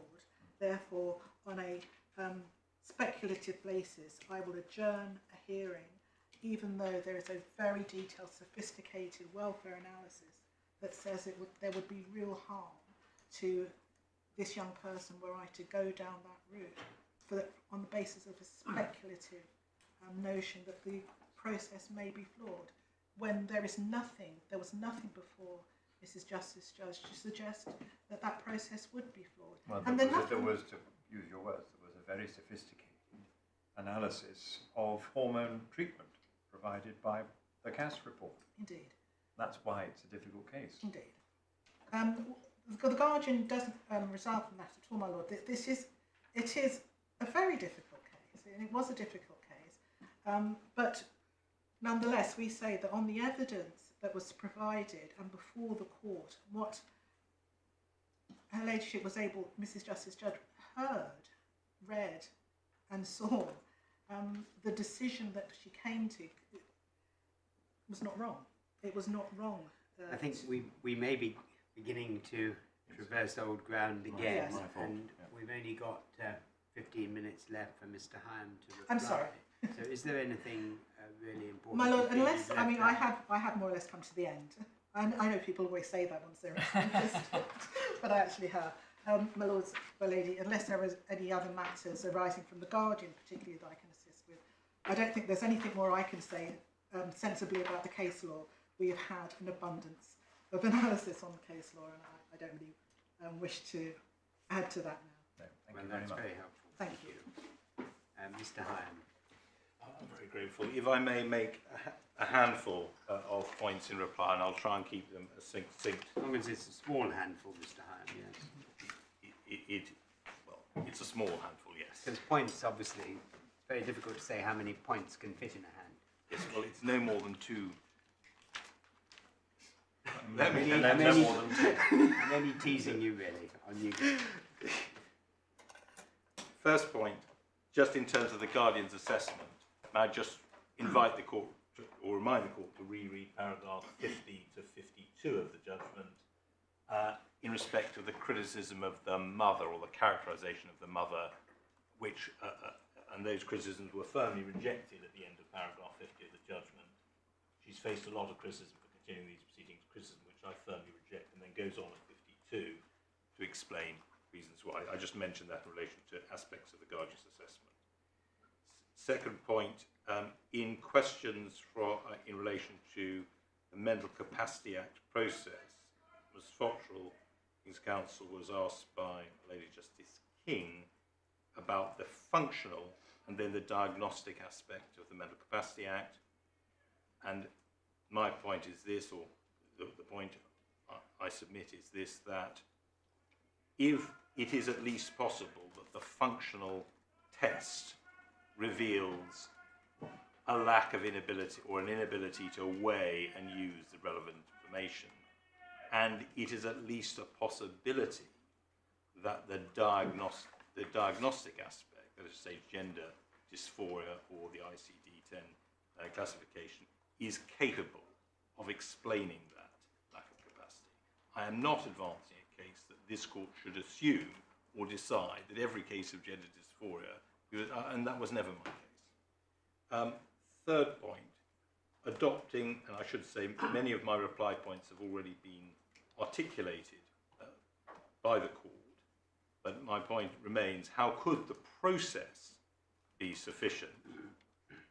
Firstly, it hadn't been carried out yet, and has already been observed by Lord Justice McFarlane, the President, that it may well be in Hugh's best interest to have that process audited to ensure it's safe.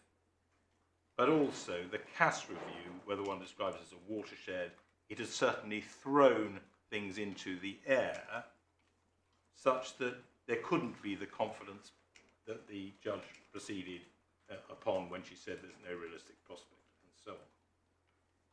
A point was raised in relation to confidentiality of medical records, saying, well, Hugh isn't going to share the assessment with Mother and is going to resist the sharing of that. And so what's, as I understood the point, what's the point of adjourning?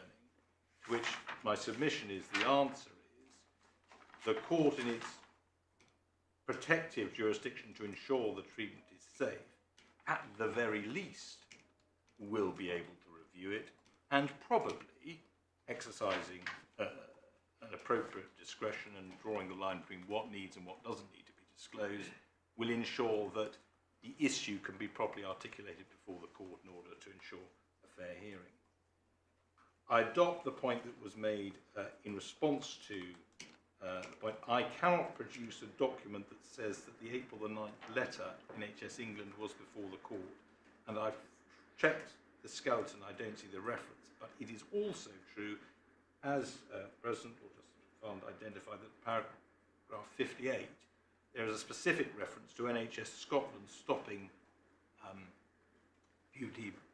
stopping hormone treatment for under 18s. That isn't referred into the skeletons either. So at some point, I wasn't there in discussion, that certainly was made in relation to Scotland, and it was, my submission, foreseeable at least that the NHS England might follow suit in a similar way, and that was a relevant consideration taken into account. It said against, said against me that the process should be trusted. The judge was entitled to trust the doctors and their process. And I'm repeating myself when I say, well, the watershed, fork in the road moment had occurred. But there's an important point about the trust the doctors approach in terms of what the CAS review and the investigation has shown. The trust the doctors approach was what happened at the Tavistock with this internal review. It went from box A, the assessment process, to the endocrine box B, the Leeds process. And what ultimately is said in the CAS review under this heading, and I think the reference I gave you earlier on was 206 of the review at page 206, with the adoption of a treatment with uncertain benefits without further scrutiny is a significant departure from established practice. Because what was happening was, whether because people were thinking in silos or were captured by the idea, there wasn't the usual robust testing of decision making. That is the rationale behind the requirement in the eligibility and readiness box table, the last one I showed you on page core bundle, I think it's page 142, but I'd have to double check, but it's the right hand box, of an independent cross check, a bit in order to ensure that the treatment, and that is not the same as what is being offered in the private sector. Finally, in relation to the, well, 2 points finally, at the beginning of my skeleton, I reference a passage from the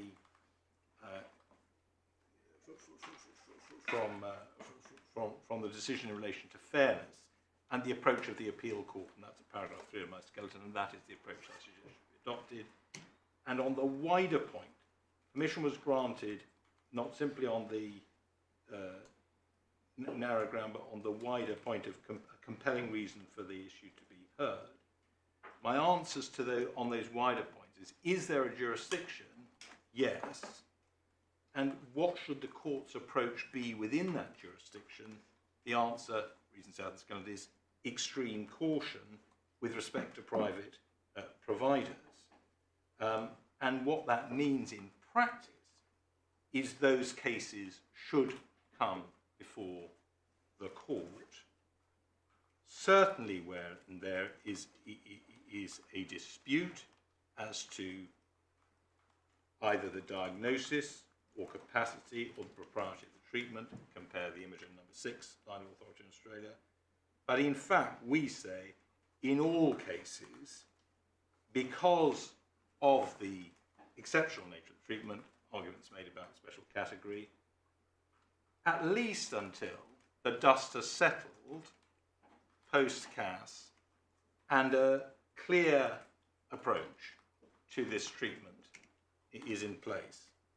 Because anybody looking now with a retrospectoscope in the light of the decision announced yesterday might reasonably say how many children were given unsafe treatment in the window between the commencement of the judicial review proceedings, which shone the spotlight on what was happening at Tavistock, and the ultimate decision to prohibit their use altogether.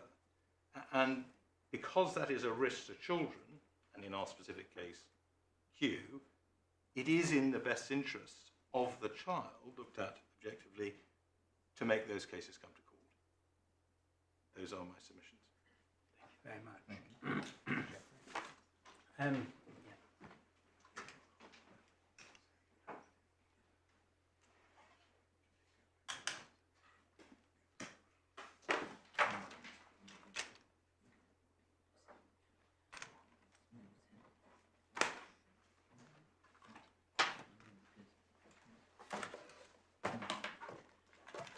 We're going to take time to consider our judgments in this matter, and when we've done so, we'll probably, but not definitely, hand down judgments for corrections, typographical only, and to enable you to prepare an agreed order and any other consequential directions. But it is extremely important that that embargoed judgment remains confidential, and it may be that there'll be a very short time, and it may be that we will limit circulation to the lawyers in this case, so that the clients will only see the judgment when it is properly delivered. I don't, I'm afraid, guarantee that is going to be before Christmas. Indeed, it looks fairly likely that it won't be. So I'm afraid there will have to be that uncertainty. But we are very grateful to all counsel, solicitors, and we fully understand, as my lord said earlier, the anxiety that this case has caused, and all parties can be absolutely certain that every member of this court will give the decision we have to reach most anxious consideration. Thank you very much. All right,